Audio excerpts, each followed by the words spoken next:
দারুণ দারুণ দারুণ আরশি, জবাব নেই। হ্যাঁ, দারুণ প্ল্যান সাজিয়েছো, দারুণ দারুণ। আর বাবলু, তুই এতেই মাত হয়ে গেলি। হ্যাঁ, কি তুই? হ্যাঁ মানে কি কি বলছেন আপনি? আমি প্ল্যান সাজিয়েছি? এই পুরো ঘটনাটা শুনে আপনার প্ল্যান মনে হলো? আরে মনে হচ্ছে না। বাবলু আউটডোরে শুটিং করতে গেল, অমনি তুমিও সেখানে পৌঁছে গেলে, তারপর ছাপিয়ে পড়ে বাবলুকে বাঁচালে। এই বাঁচানোর খাতিরে আবার এই বাড়িতে ফিরে এলে। হ্যাঁ, এটা এমনি এমনি হয়ে গেল? হ্যাঁ, একদম ঠিক বলেছো, ঠিক বলেছো। আরে শুনেই বোঝা যাচ্ছে সবটা বানানো। ওই তো ওর পাড়ার সমস্ত চেনা গুন্ডাদেরকে শিখিয়ে পড়িয়ে নিয়ে বাবলুর কাছে একটা সিম্প্যাথির নাটক তৈরি করলো। তারপর সেই সিম্প্যাথি ভাঙিয়ে সোজা চলে এলো চ্যাটার্জি বাড়ি। কি তাই তো? দেখলেন স্যার, দেখলেন তো? আমি ঠিক এই কারণে এখানে আসতে চাইনি। আমি জানতাম এটাই হবে। এসব আর ভালো লাগে স্যার? এত কাণ্ড হলো, সেই তীর আমার দিকে।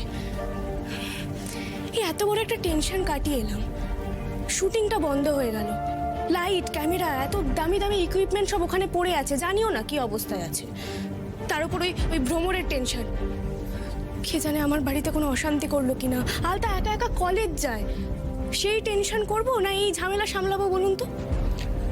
কাকিমা, তুমি অনেক বলেছো, এবার আমার কথাটা মন দিয়ে শোনো।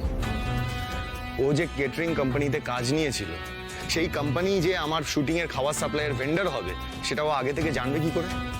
আমি নিজেই তো জানতাম না।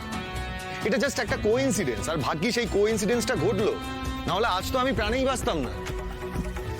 অত কিছু মাথা কাটিয়ে বার করলে তো হয়েই গেছিল।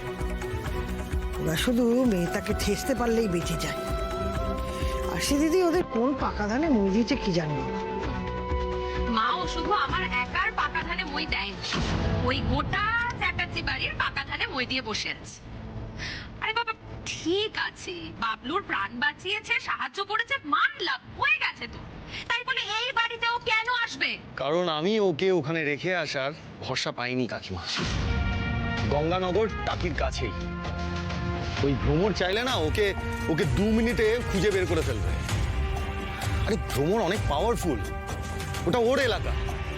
আমি ওখানে আশিকা অত প্রোটেকশন দিতাম কি করে, যেটা এখানে আমি সহজেই দিতে পারবো। আরে বাবা, পুলিশকে বলে দিলেই তো হয়ে যেত। না, যেত না।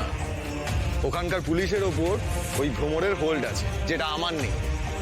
ওই নামকে বাঁচতে পুলিশকে ইনফর্ম করে আমি আমার দায়টা ঝেড়ে ফেলতে পারতাম, আর আমি চাইও না সেটা করতে। আশি নিজের জীবন বিপন্ন করে আমার প্রাণ বাঁচিয়েছে, ওর প্রতি আমার একটা দায়িত্ব আছে।